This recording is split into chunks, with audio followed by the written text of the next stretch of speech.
फरवरी 2।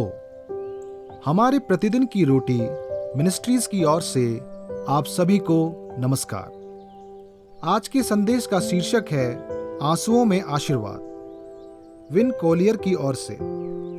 आज के पवित्र शास्त्र का भाग मत्ती अध्याय 5 1 से 12 वचन तक। वह इस भीड़ को देखकर पहाड़ पर चढ़ गया और जब बैठ गया तो उसके चेले उसके पास आए और वह अपना मुंह खोलकर उन्हें यह उपदेश देने लगा, धन्य है वे जो मन के दीन हैं, क्योंकि स्वर्ग का राज उन्हीं का है। धन्य है वे जो शोक करते हैं, क्योंकि वे शांति पाएंगे। धन्य है वे जो नम्र हैं, क्योंकि वे पृथ्वी के अधिकारी होंगे। धन्य है वे जो धार्मिकता के भूखे और प्यासे हैं, क्योंकि वे तृप्त किए जाएंगे। धन्य है वे जो दयावंत हैं, क्योंकि उन पर दया की जाएगी। धन्य है वे जिनके मन शुद्ध हैं, क्योंकि वे परमेश्वर को देखेंगे। धन्य है वे जो मेल कराने वाले हैं, क्योंकि वे परमेश्वर के पुत्र कहलाएंगे। धन्य है वे जो धार्मिकता के कारण सताए जाते हैं, क्योंकि स्वर्ग का राज उन्हीं का है। धन्य हो तुम जब मनुष्य मेरे कारण तुम्हारी निंदा करे और सताए और झूठ बोल बोलकर तुम्हारे विरोध में सब प्रकार की बुरी बातें कहें। तब आनंदित और मगन होना, क्योंकि तुम्हारे लिए स्वर्ग में बड़ा फल है, इसलिए कि उन्होंने उन भविष्यद्वक्ताओं को जो तुमसे पहले थे इसी रीति से सताया था। मुख्य वचन मत्ती अध्याय 5 वचन 4। धन्य है वे जो शोक करते हैं। मुझे इंग्लैंड में एक युवक से एक ईमेल प्राप्त हुआ।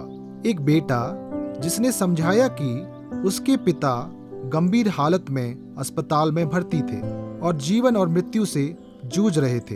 हालांकि हम कभी नहीं मिले थे, लेकिन उसके पिता और मेरे कार्य में बहुत समानता थी। बेटे ने अपने पिता को खुश करने की कोशिश करते हुए मुझे प्रोत्साहन और प्रार्थना का एक वीडियो संदेश भेजने के लिए कहा।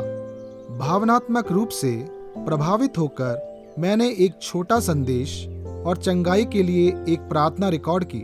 मुझे बताया गया था कि उनके पिता ने वीडियो देखा और दिल से सराहा। दुख की बात है कि कुछ दिनों बाद मुझे एक और ईमेल मिला, जिसमें बताया गया था कि उनकी मृत्यु हो गई है। अपनी पत्नी का हाथ थामे हुए उन्होंने अंतिम सांस ली थी। मेरा दिल टूट गया। ऐसा प्यार, ऐसी तबाही। परिवार ने एक पति और पिता को बहुत जल्द खो दिया। फिर भी यह सुनकर आश्चर्य होता है कि यीशु जोर देकर कहते हैं कि वास्तव में इस प्रकार के दुखी लोग धन्य हैं। यीशु कहते हैं, धन्य है वे जो शोक करते हैं। यीशु यह नहीं कह रहे कि कष्ट और दुख अच्छे हैं, बल्कि यह कि परमेश्वर की दया और करुणा उन पर बरसती है, जिन्हें इसकी सबसे अधिक आवश्यकता है। जो लोग मृत्यु या अपने स्वयं के पाप के कारण दुख से अभिभूत हैं, उन्हें परमेश्वर के ध्यान और सांत्वना की सबसे अधिक आवश्यकता है। और यीशु हमसे वादा करते हैं वे शांति पाएंगे। परमेश्वर हमारी ओर, उनके प्रिय बच्चों की ओर अपने हाथ बढ़ाता है। वह हमारे आंसुओं में हमें आशीष देता है। जरा सोचें, आप अपनी कहानी और दूसरों की कहानियों में किन जगहों पर दुख का सामना करते हैं। यीशु की आशीष की प्रतिज्ञा किस प्रकार इस शोक को देखने के आपके दृष्टिकोण को बदल देती है। आए हम प्रार्थना करें। हे परमेश्वर, मैं दुख और शोक में डूबा हुआ हूँ।